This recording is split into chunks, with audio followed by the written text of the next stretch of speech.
1912 में टाइटैनिक नाम का जहाज अटलांटिक सागर में डूब गया। टाइटैनिक को लेकर दावा किया जाता है कि उस दौर में टाइटैनिक दुनिया का सबसे बड़ा और आधुनिक जहाज था। इस हादसे में 1500 से ज्यादा लोगों की मौत हो गई। खैर, आज इस बात का जिक्र इसलिए किया जा रहा है क्योंकि टाइटैनिक के मलबे को देखने के लिए 18 जून को उत्तरी अटलांटिक सी में एक टूरिस्ट सबमरीन उतरी, जो अब तक लापता है। बीते 2 दिनों से पड़ताल जारी है, लेकिन सबमरीन से जुड़ा कोई भी सुराग नहीं मिला है और ना ही उसमें मौजूद एक पायलट और 4 टूरिस्ट का कोई जानकारी है। ऐसे में सवाल यह है कि 3800 मीटर की गहराई में कहां दफन हो गई ये टूरिस्ट सबमरीन। देखिए इस रिपोर्ट में। अटलांटिक महासागर में 3800 मीटर की गहराई में मौजूद टाइटैनिक जहाज के मलबे को देखने के लिए एक टूरिस्ट सबमरीन नीले समंदर में उतरी।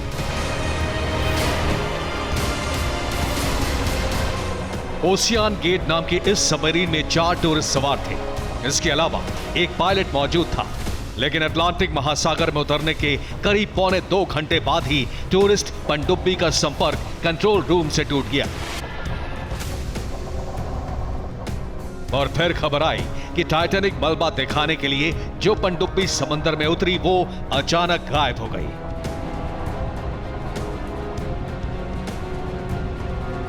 बीते 2 दिनों से सबमरीन लापता है। ना ही सबमरीन की लोकेशन का पता चल पाया है और ना ही सबमरीन में मौजूद लोगों से किसी तरह का संपर्क हो पाया है। ऐसे में सवाल खड़ा होता है कि आखिर टाइटैनिक मलबे को दिखाने वाली टूरिस्ट सबमरीन आखिर कहां मिसिंग हो गई?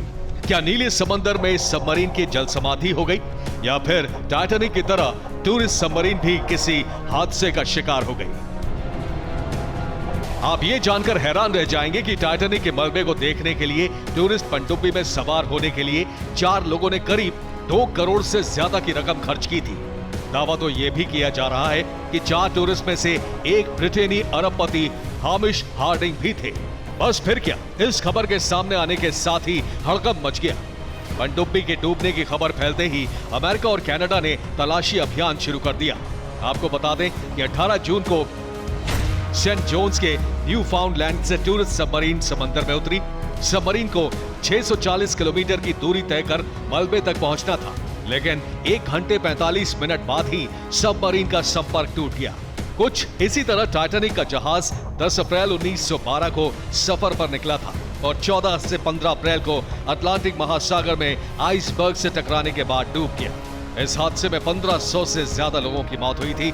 साल 1985 में टाइटैनिक का मलबा खोजा गया था।